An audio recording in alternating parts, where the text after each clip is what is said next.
తప్ప అబ్బా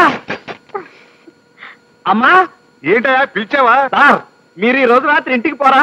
పిలిస్తే పలికే దైవంలాగా గుమ్మలోనే కూర్చుంటారా? ఏం కావాలయ్యా నీకు? లుంగి సార్, లుంగి కనిపించట్లేదు. లుంగి కనిపించట్లేదా? నేను వస్తున్నాను. ఉండండి సార్, ఇటువంటి మధురమైన సమయంలో పాపిస్ట్ లుంగి గురించి చర్చ. చీ మీరు రండి సార్. ఇదిగోండి. ఏమిటిది? లుంగి. నేను చస్తే నమ్మను. అది డెఫినెట్ గా నీ చీర అయ్యి ఉంటుంది. నా లుంగి నేను వెతుక్కోలేను అనుకుంటున్నావా? నేనేమన్నా పుట్టు గుడ్డి అనుకున్నావా? నీ హెల్ప్ నాకేం అక్కర్లేదు, నేనే వెతుక్కోగలను. ఇది నా లుంగి. బలవంతంగా గదిలోకి నెట్టి తలుపు మూసినంత మాత్రాన నువ్వు నేను ఒకటైపోతాననుకుంటున్నారా? చస్తే జరగదు.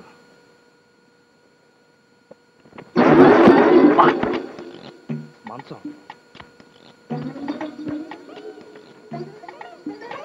గోడ. ఏమిటా రాంబాబు, ఇది తప్పు కాదు. సార్ మీరా సార్? లోపలికి ఎప్పుడు వచ్చారు సార్? ఈ రాత్రికి నన్ను వదిలిపెట్టి వెళ్ళకండి సార్. ఇక్కడే ఉన్నాను sir. Please sir, please. Sir ఏం సార్ ఇలా అయిపోతున్నారు? సార్ మీరేనా సార్? మీరెవరో నాకు తెలియదు సార్. సార్ మీసనే సార్? సార్ అమ్మో, ఆడదాని బాడీలో ఇంత పవర్ ఉందని ఇప్పుడే తెలిసింది. ఇలా అయితే లొంగిపోవడం ఖాయం.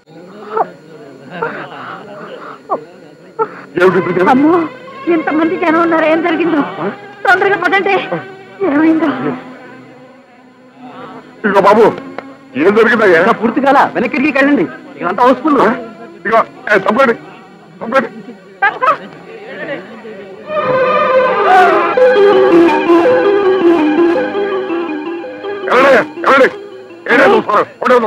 రాంబాబు, ఏమిటా ఏమిట్రా ఈ పనులు?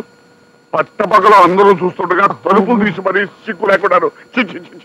అది కాదు నాన్న, చీరకి నిప్పంటుకుంటేను కాపాడదాం కదా అని. వాడికి తెలియకపోతే నువ్వన్నా చెప్పొద్దమ్మా, ఎంత అవమానం మనకి. చెప్పానత్తయ్య, కళలోకి ఇలాగే బాగుంటుంది అన్నారు.